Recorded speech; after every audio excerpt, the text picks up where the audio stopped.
Hello everyone and welcome back to the Great Ace Attorney Chronicles. My name is Winged Supernova, and in the last episode we had quite a bit of a kerfuffle at the pawnbroker shop. Went through quite a saga with Herlock Sholmes, and after he stepped out, Gina Lestrade popped back up from case 3. She is back, and now she is in a bit of a kerfuffle with kind of a dickhead over here. But I think right now he's pretty righteously angry, so we'll get through his dialogue first, and then we'll go to Gina's. Excuse me, but who are you? One would expect the Inquirer to introduce himself. Okay, yeah, no. He's just a fucking asshole.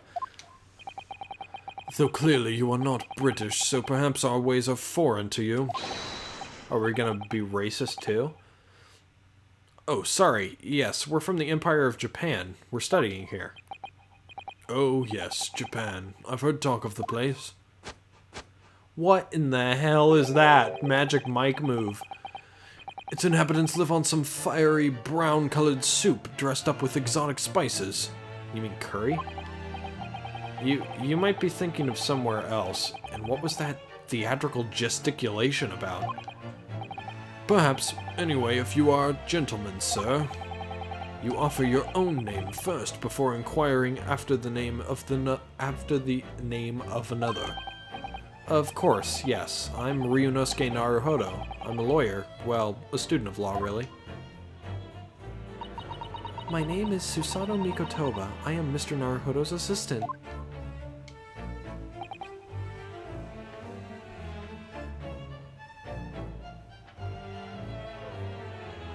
I see.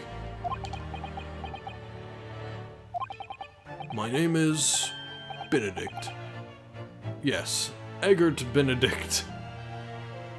Of course they had to give him a dumb name. Enchante. He's so refined in how he holds himself and how he speaks, but that name is suspicious. Now, to the matter at hand. My overcoat. Return it at once to someone with the style to carry it off.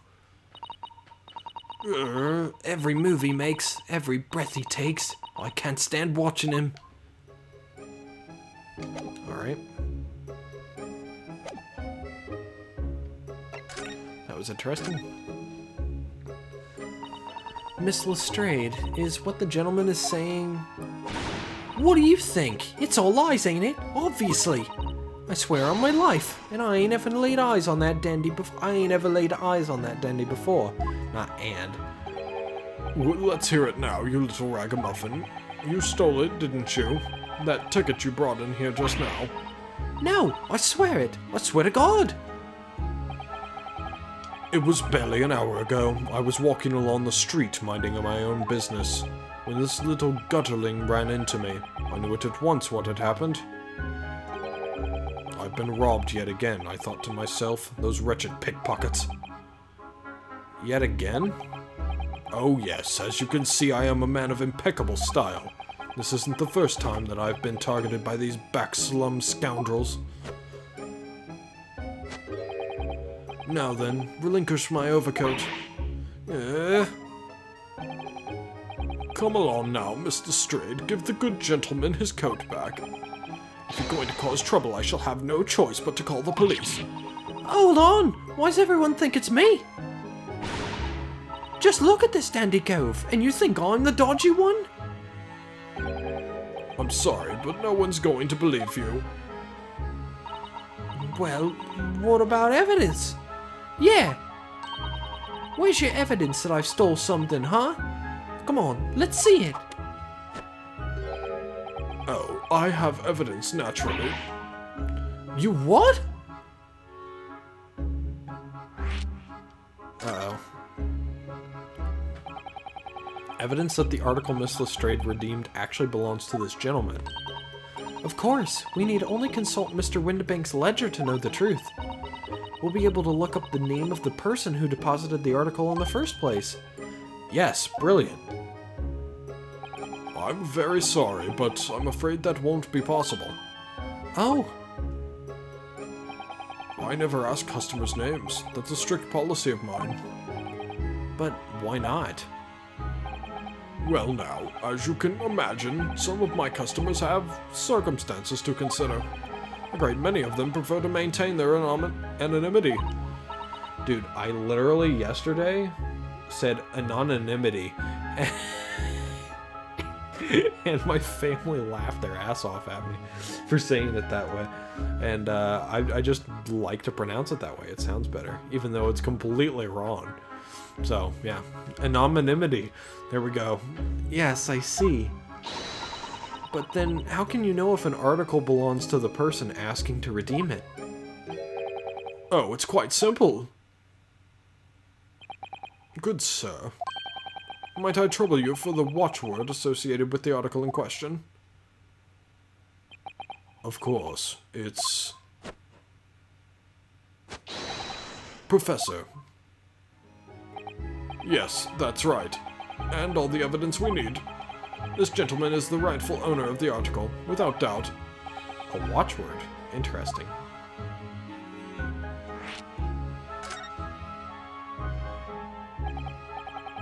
So, about these watchwords, Mr. Windibank. As I just explained, I never ask customers' names when they deposit items with me. There are many reasons why. Certain customers would like to keep their activities secret. That wasn't exactly a subtle glance at Mr. Sholmes now, was it? Great detectives have no dark secrets. None at all. Yes, well, anyway, that's why I always ask for a watchword whenever I accept a new article. In many ways, it's like the secret combination of numbers used to unlock a vault. The date of deposit, a description, and a watchword uniquely identify each item. And of course, then I give the storage ticket to the customer. When someone comes to redeem something, I ask for the ticket and the watchword.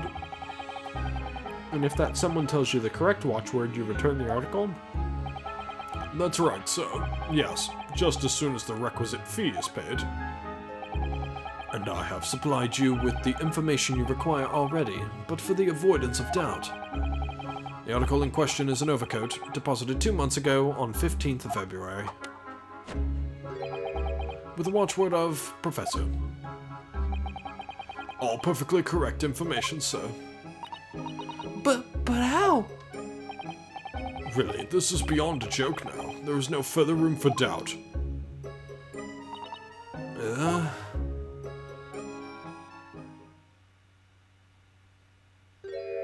does not match you, but it does fit. So, let that be an end to the matter. And thank you for your custom, Mr. Eggert Benedict, sir.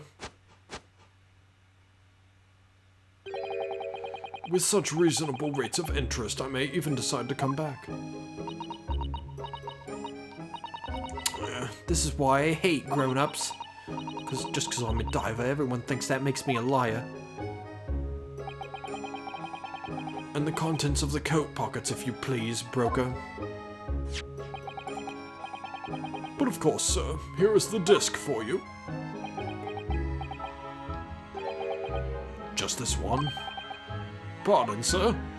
I was expecting another. That is, I deposited another disc? Oh dear. I regret to inform you, sir, that what was deposited with me was merely the overcoat.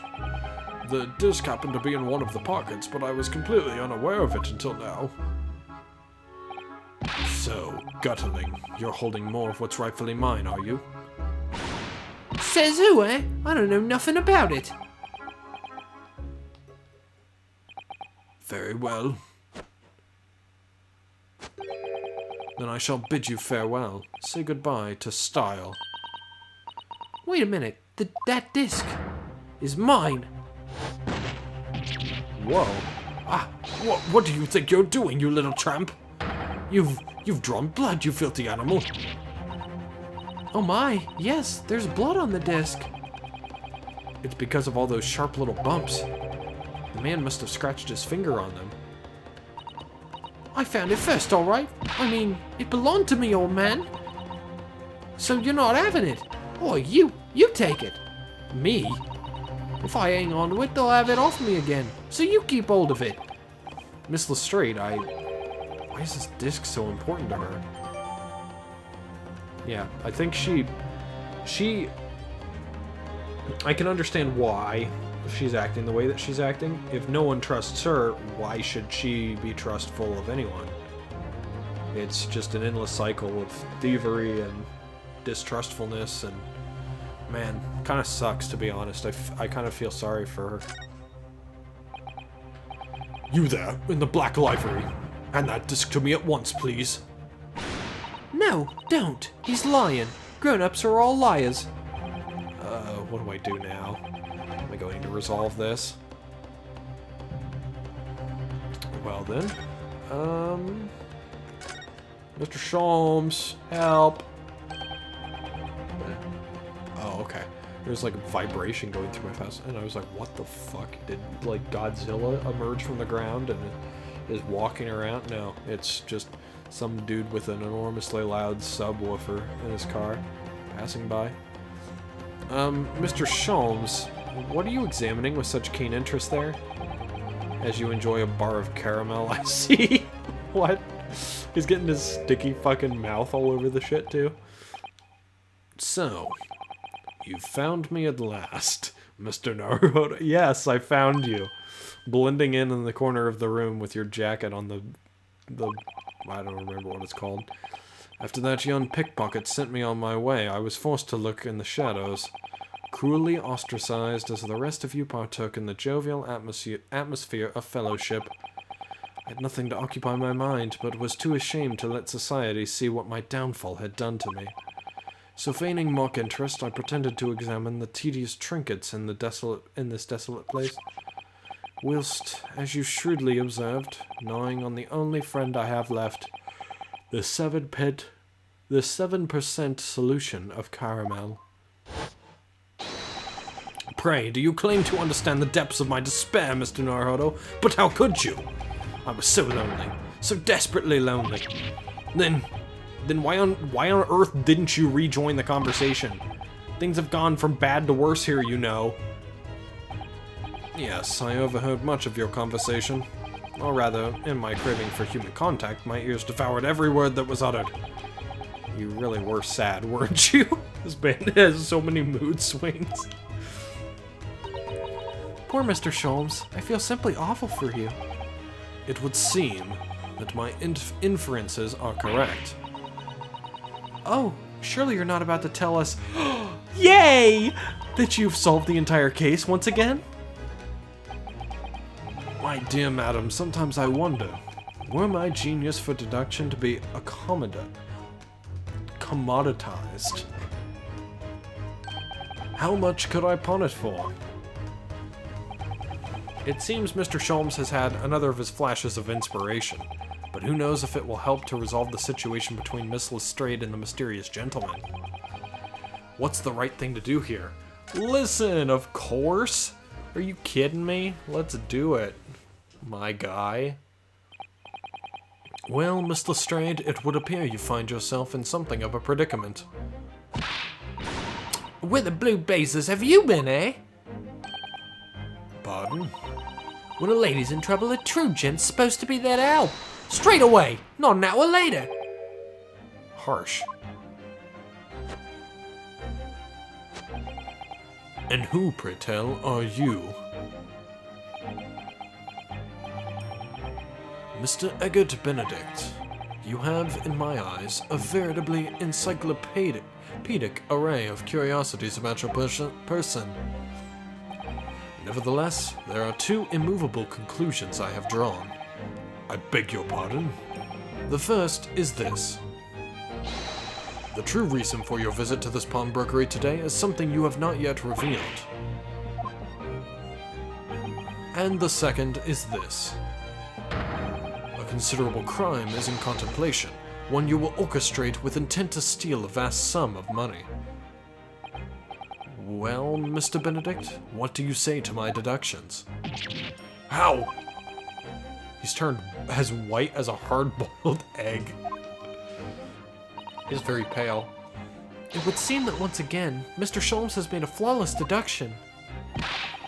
Just who do you think you are, sir? Ah, yes, as I had hoped. That is precisely the pained expression I was looking for.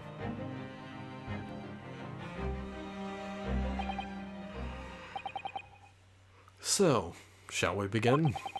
The time has come for yet another Sherlock Holmes's Logic and Reasoning Spectacular. Boom! It's time. I'm happy. I'm a happy, happy camper. Mystery Man's Aim. First of all, we must ask ourselves on what business you ventured to this pawnbrokery today. You claim to have followed this pickpocketeer, having had the redemption ticket stolen from you on the street. But that is most certainly a lie. The real truth is something quite different. Ooh, what is that? As revealed by that which you hold in your hand. Yes, what brought you to this shop in the first place is the staff recruitment flyer. The piece of paper in your hand is a staff wanted advertisement from this very shop. Yet even the most unobservant would soon realize that a man of your appearance has no need of such employ. In other words, there is some ulterior motive for your actions. Ah, I see. So his staff has the initials AG on it? That is not Egg Benedict. That is AG, that is not your initials. So, the fact that it's not your initials makes me think that's not your staff. Interesting. The cane, which you unwittingly clutch to your person, exhibits an incontrovertible contradiction. What utter rot. I've had this cane for years. The contradiction of which I speak is, of course, the missing ferrule. The end of any walking cane would be terminated with a metal ferrule to protect the wooden tip. And yet, detailed analysis shows the wooden tip of the stick to be utterly bare. Therefore, there is only one conclusion. The rod that you hold in your hand, which appears to be a walking cane, is in fact no cane at all. I agree that it is not a cane. You recoil, sir. Is something wrong? And in your recoiling, you inadvertently facilitate the answer to the conundrum to present itself. Present itself. Namely, what is the truth behind this rod you bear? Yes, your reaction betrays the truth. The candle, which you evidently would like to conceal, is the key to understanding this riddle, you see. From the moment I saw it, my suspicions were aroused. What walking cane demands such a stout handle, mused I. But of course, as I said, this is no walking cane. No, that rod.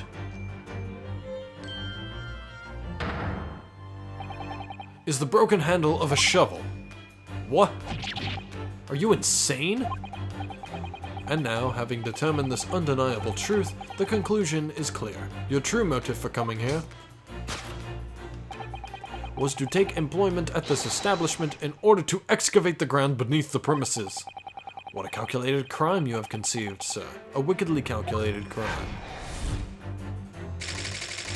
Well then.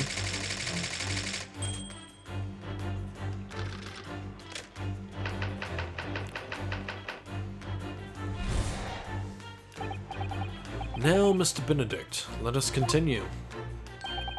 For we must expose the details of this elaborate crime you have in the planning. This is utterly absurd. You suggest that I, a gentleman, intend to excavate the ground beneath this pawnbrokery with a broken shovel. What on earth do you propose I could expect to find there? Some long-forgotten treasure, I suppose. Save for such a fanciful theory, what possible reason could I have to do what you say? Oh, but there is ample reason. As you are only too well aware, Mr. Benedict. Ah, and your furtive glance is more telling than I could have hoped. What? Let us consider what would motivate a man to infiltrate a shop such as this and covertly dig beneath its floor.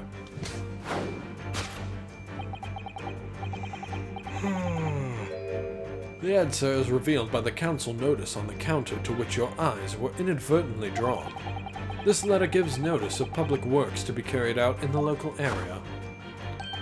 And according to the enclosed plan of the upcoming sewerage works, beneath this shop runs a sewer that adjoins another, one that runs under the bank on the opposite side of the road. This madness has entered the sewers now, has it? By excavating the ground beneath our feet, you would gain access to the waterway. That flows in very close proximity to the great vault of the financial institution opposite. What are you? In summary, sir, you devised a master plan to pull off an elaborate bank robbery by dint of the underground tunnels. Master plan? Which brings us at last to the final chapter of this lurid scheme. With what plunder did the thief hope to make off from the underground vault of the bank? Are you quite serious? Having consulted with Scotland Yard some days ago, I happen to know the answer. But naturally, the answer is no secret to you, is it, Mr. Benedict? I have no idea what you're talking about. Allow me to present a rather interesting piece of evidence. You see, this picture postcard tells us all we need to know. A postcard of the Great Exhibition? I'm afraid you've quite lost me. Currently in the final stages of preparation, the Great Exhibition will soon be underway, and the government has provided extra funds to complete its centerpiece, the Crystal Tower. Funds that currently sit in the vault of the bank on the other side of this road. Pardon? Yes, the considerable crime you have been contemplating is the theft of that which sits in the vault of that bank. The special reserve funds for the Great Exhibition. Of course, that is top secret police information, so keep it under your hat, please.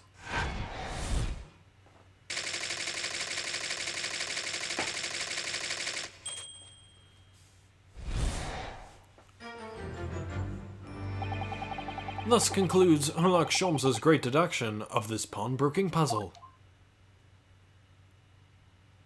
Well, that was a clusterfuck and a half. Mr. Sholmes. Well, Mr. Naruhodo, an impressively upbeat deduction for a detective racked with loneliness, would you not agree?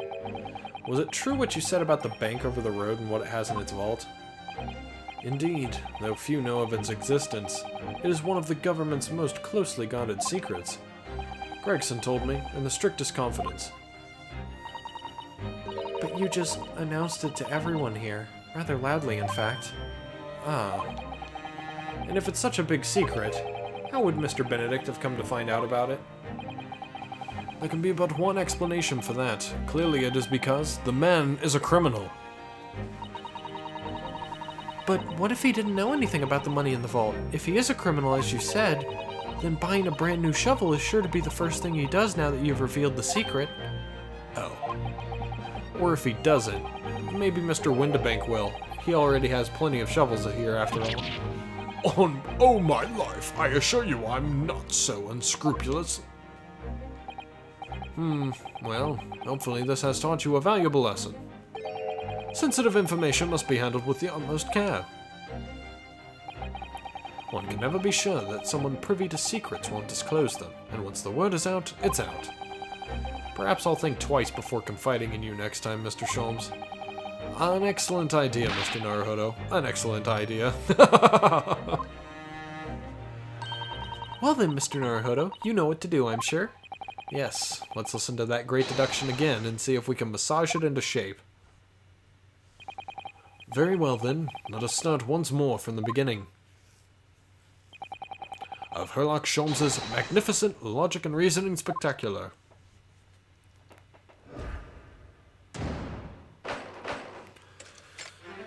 And we got plenty of time to get this one done. Let's go. First of all, we must ask ourselves on what business you ventured into this pawnbrokery today. Oh boy.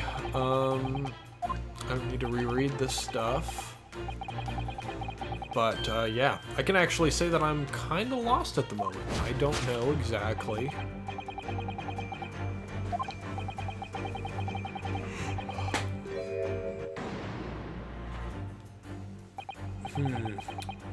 So, by Mr. Sholmes's reasoning, Mr. Benedict came here in order to apply for a job so he could dig down through the floor. Yes, in an attempt to tunnel into the sewers to gain access to the money in the vault of the bank across the road. But he wouldn't get very far with a broken shovel, would he? No, I think it's fair to say his motives lie elsewhere. The question is, where? What did bring Mr. Benedict here at this particular point in time?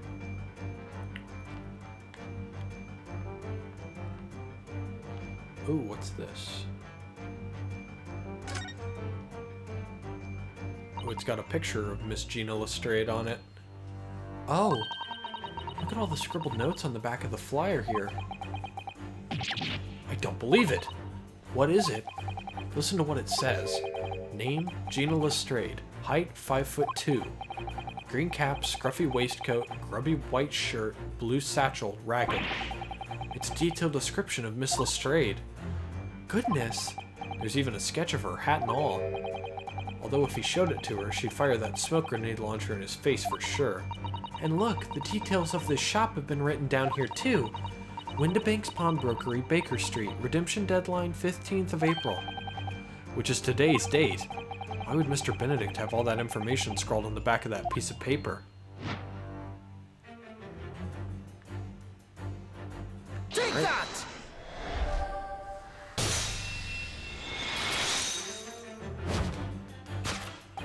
Yes, what brought you to the shop in the first place is the info about Miss Lestrade. Quite so, my dear fellow. It would appear that the writing and sketch on the reverse of the flyer pertain to the pickpocket, Miss Lestrade, and to Mr. Windibank's pawnbrokery here. Ah! You originally told us that you had merely given chase after Miss Lestrade stole the redemption ticket from you. But that, sir, is a thinly veiled lie. It is the information on the back of the flyer that led you here today, by which I mean here to Windibank's pawnbrokery, and today the redemption deadline of that overcoat. So, you waited outside for the young girl matching the description you have written down to arrive. And you have gone to some lengths to hide the reason for your pursuit of Miss Lestrade. In other words, there is some ulterior motive for your actions. The cane which you unwittingly clutched to your person exhibits an incontrovertible contradiction. What utter rot. I've had this cane for years. The contradiction of which I speak is, of course, the missing ferrule. That is not true. What's a ferrule? Or a ferrule? It's the metal cap commonly found at the end of a cane, Mr. Naruhodo. Ah, the bit that makes the nice clinking sound on the pavement? Yes, exactly. And Mr. Sholmes is right. It appears to be missing on this cane. But it doesn't actually look broken, does it? No, it doesn't, though the gentleman certainly did recoil when Mr. Sholmes identified the cane as suspicious. In other words, there's some secret about the cane that Mr. Benedict would rather we don't know. I think it's the initialing, right? Look here, Miss Susato. There's some letters on the handle. Ah, yes, those must be initials, I think. In the West, it's customary for people to engrave their belongings with the first letters of their names. So Herlock Sholmes would be HS, you mean? That's right. And the initials on this cane, obviously... Oh. AG? Why does it feel as though that's not quite right? Take that! Hey, we got it. Okay. I was anticipating that to be it, but... The contradiction of which I speak is, of course, the initialing. A most astute observation, wouldn't you say, Mr. Eggert Benedict? We are led to believe, sir, that your initials are EB. Yet in a most possessive manner you have in your grasp a cane bearing the initials AG. An incontrovertible contradiction indeed, would you not agree? No, you're wrong. This cane isn't... You said before that you'd had that cane for years. Ugh. So don't try to tell us that you just borrowed it from a friend or found it in the park. In short, though you hold yourself to be a gentleman, you have withheld your true name. You recoil, sir. Is something wrong? And in your recoiling, you inadvertently facilitate the answer of the next conundrum to present itself. Namely, what is the truth behind this rod you bear? Yes, your reaction betrays the truth. The handle, which you evidently would like to conceal, is the key to understanding this riddle, you see.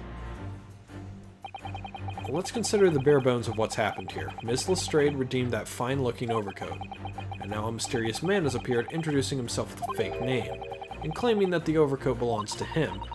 But we know that he actually identified Miss Lestrade from a written description, which suggests that everything he's told us is untrue.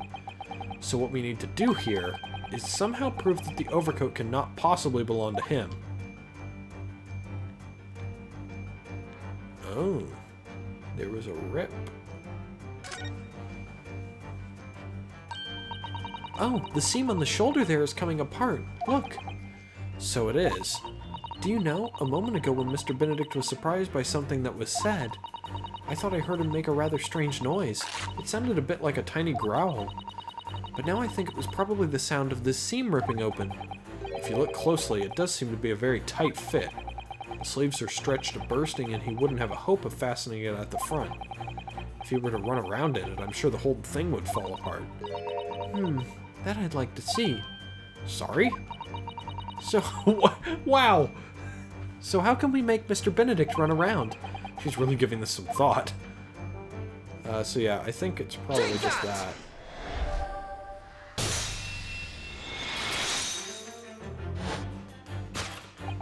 The split seam, which you evidently would like to conceal, is the key to understanding this riddle, you see.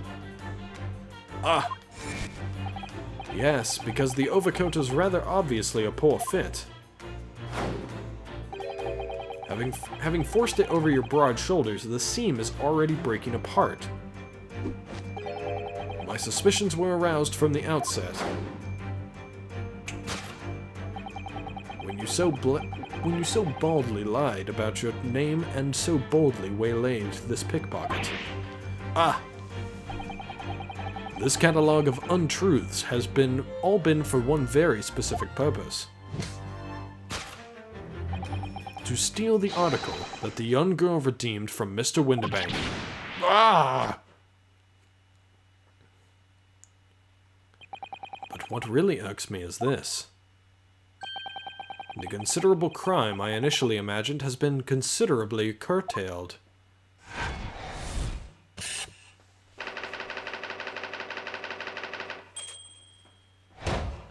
Interesting. So yes, he really wanted the overcoat, and he knew that the discs were inside for some reason as well. I wonder what the discs are. Now, Mr. Benedict, let us continue. For we must expose the details of this elaborate crime you have in the planning. This is utterly absurd. You suggest that I, a gentleman, designed a wheeze to filch some tawdry article of pawnage. Have you forgotten that I redeemed the article in the proper manner, using the watchword? Had I not been the one to deposit it in the first place, how could I possibly have known the relevant details? Ne sais pas. Oh, but the watchword can be discovered. As you are only too well aware, Mr. Benedict.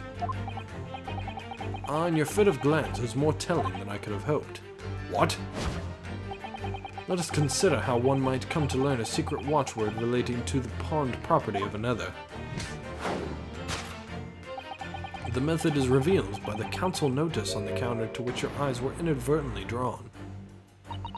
The direction of the deduction must change rather dramatically now, I think.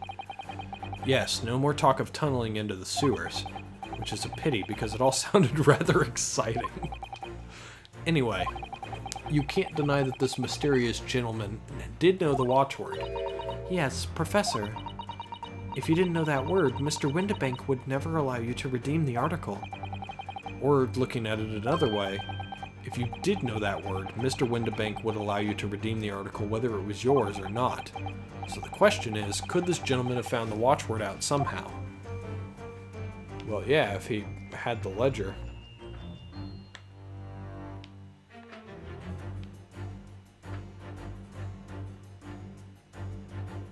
What's this? Look at this, Miss Susato. Ah, it appears to be a memo that Mr. Windibank has scribbled to himself. Let's see, what does it say? Oh, Professor.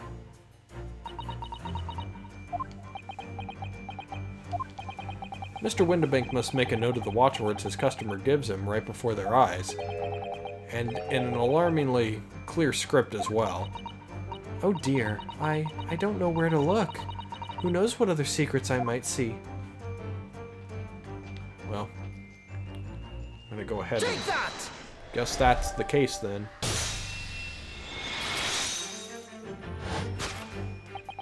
The method is revealed by the notelet on the counter to which your eyes were inadvertently drawn. Yes, the broker here follows the same procedure whenever a customer comes to redeem an article. He asks the customer for the watchword and notes down the response uttered on a notelet he has to hand. Then he consults his ledger and confirms whether or not the watchword matches that of the article in question. I would expect nothing less of a diligent pawnbroker. But his diligence clearly has its disadvantages. What are you talking about? It is increasingly apparent that you were present in the shop before your accusation against Miss Lestrade. In all likelihood, you followed her inside and then observed her talking to Mr. Windibank. When the diligent broker made a note of the watchword, as is his common practice, you observed him writing the word Professor on the notelet beside the ledger. And that, sir, was the master plan you devised to steal the pawned article from the young Miss Lestrade. Master plan? Which brings us at last to the final chapter of this lurid scheme. Why would you go to such lengths to redeem that particular article from this pawnbroker? Are you quite serious?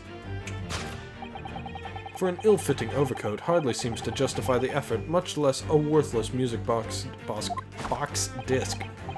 But naturally, you had very good reason to make them yours, didn't you, Mr. Benedict? I have no idea what you're talking about. He put his hand in his pocket. Allow me to present a rather interesting piece of evidence. You see, this picture postcard tells us all we need to know. Yeah, this makes no sense now. The articles we're talking about are the overcoat and the music box disc that was in one of the pockets.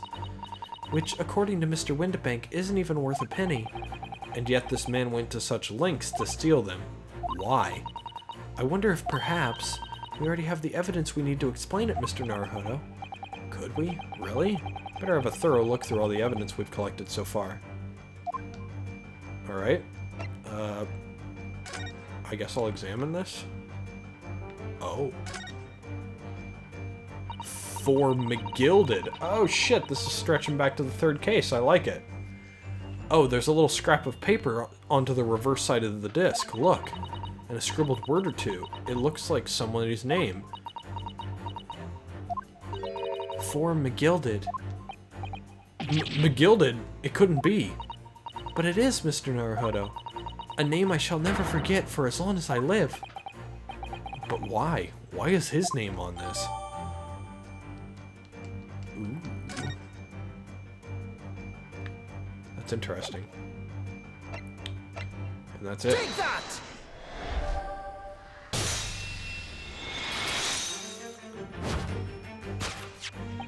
You see, this music box disc tells us all we need to know. What's that on the back? It reads, "For McGilded." Ah! Ah, Mr. Magnus McGilded, the unfortunate philanthropist who perished in curious circumstances at the Old Bailey 2 months ago. A prominent man in London, though his loan-mongering demonstrated a distinct lack of scruples. So, you're an associate of his, are you? Or perhaps a subordinate? Mr. McGilded was a man of unusually small stature. In fact, he was precisely the right size for that overcoat you've squeezed yourself into. Your true identity remains shrouded in mystery, Mr. Eggert Benedict. But the final conclusion here is crystal clear. The reason you came to this pawnbrokery today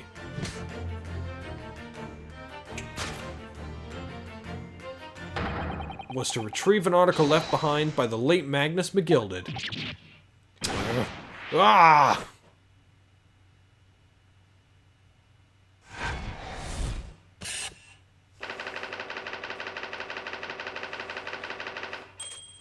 Hey, we got him. Solved.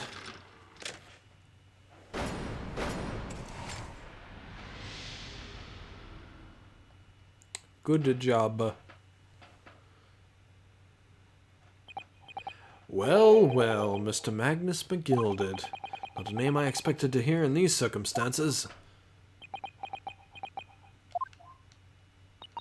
Mr. Sholmes, I'm afraid there's something very troubling on my mind. Pray tell, Miss Susato. Well, according to what Mr. Windibank told us earlier, today was the final day on which the coat would have been redeemed, was it not?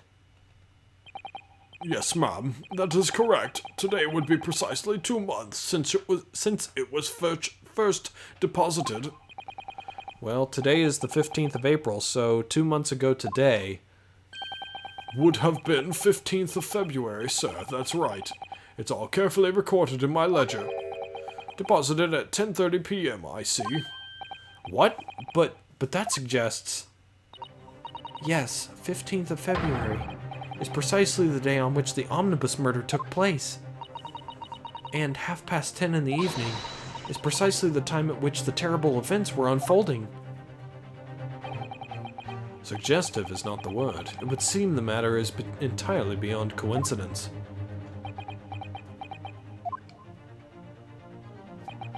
You are, of course, at liberty to make whatever outlandish deductions you choose. However... Oh, okay. I must insist you hand over the music box disc. Now. It would be a terrible shame for you to return to your native land in a box. Ah, what do I do? Let's get shot in the next episode. Yeah, that's gonna be it for this one. Thank you guys very much for watching, and yeah, that was fun. Now it's not as fun with a revolver pointed at my face. So yeah, we'll get shot in the face in the next episode. So yeah, see you all then.